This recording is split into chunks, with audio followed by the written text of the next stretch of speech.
चाकरमान्यांना जाताना त्रास होऊ नये, त्यांच्या वाहनांना वाहतूक कोंडीमध्ये सामना करावा लागू नये म्हणून, खड्ड्यांचा सामना करावा लागू नये म्हणून आपण आज या ठिकाणी नवीन एक टेक्निक जी आपण नाशिक हायवेला वापरली, जिओ पॉलिमर टेक्नो पॅच अशा प्रकारचं ते मेथड आहे.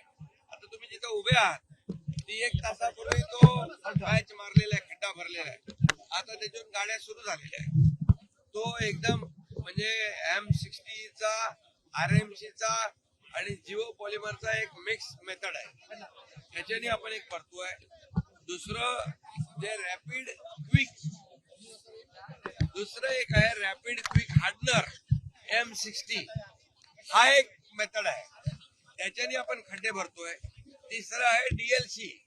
आपण जे सर्व्हिस रोड बघितलं ना, तिथून येताना पळसपेच्या येथे तो जास्तीचा जो रस्ता खराब आहे तो आपण DLCच्या माध्यमातून करणार आहोत, जेणेकरून ते पण एक RMCचंच एक प्रॉडक्ट आहे आणि त्यामुळे ते टिकाऊ आहे.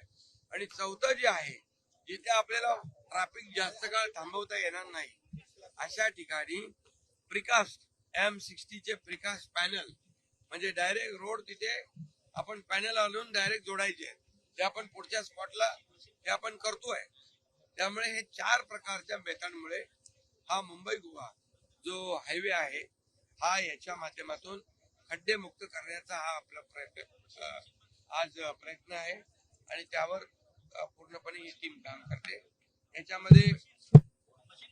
याच्यामध्ये नॅशनल हायवेचे अधिकारी, PWD अधिकारी, MSRDCचे अधिकारी आणि आमचे एक SMC म्हणून आहे, त्यांनी देखील आम्हाला ही जे मेथड आहे, त्यांनी श्वास मेहता आणि आमचा पोरगा तो सत्या, हे सगळे लोक त्याचा एक अगोदर स्टडी केलाय. कुठे कुठे खड्डे किती आहेत, कुठले खड्डे कुठल्या मेथडनी भरायचे आहेत, कुठल्या मटेरियलने भरायचे आहेत, हे ठरवून आता हे काम सुरू झालेलं आहे. मला वाटतं गणपती पूर्वी हे जास्तीत जास्त आपण हा रस्ता जो आहे हा खड्डे मुक्त करण्यामध्ये यशस्वी होऊ, अशा प्रकारचा एक विश्वास आहे. मुख्यमंत्री स्वतः रस्त्यावरती उतरलेत, मुख्यमंत्री स्वतः रस्त्यावरती आले, पण आता एक आशा वाटते या सगळ्यांना, आंदोलनकर्ते देखील म्हणते आम्हाला आता आशा वाटते की मुख्यमंत्री स्वतः पाहायला आलेले आहेत चाकरमान्यांना. बिलकुल, याच्यामध्ये गणपती म्हणून आपण याच्यावर डे नाईट आपण काम करू. शेवटी मी मुख्यमंत्री जरी असलो तरी सुद्धा एक कार्यकर्ता म्हणून आहे आणि मी एक रस्त्यावरचा म्हणजे जमिनीवरचा कार्यकर्ता आहे. त्यामुळे मला माहित आहे की यामध्ये आपल्याला जे काही चाकरमान्यांना त्रास होतो तो होऊ नये. मग आपल्याला मुंबई पुण्यावरून ट्रॅफिक डायव्हर्ट करावी लागते. आपला चाकण हा जो वाकण फाटा आहे, पाली वाकण, तिकडून आपल्याला पाठवायला लागते आणि एक ह्या रोडवर जो असलेला भार आहे तो कमी करण्यासाठी हे सर्व डिवाइड करायला लागतं. पण मला वाटतं या गणपतीपूर्वी बऱ्यापैकी या ठिकाणी अशा या मेथडमुळे आपण चाकरमान्यांना दिलासा देण्यामध्ये यश मिळेल. त्यासाठी प्रामाणिक प्रयत्न आपल्या सर्व टीम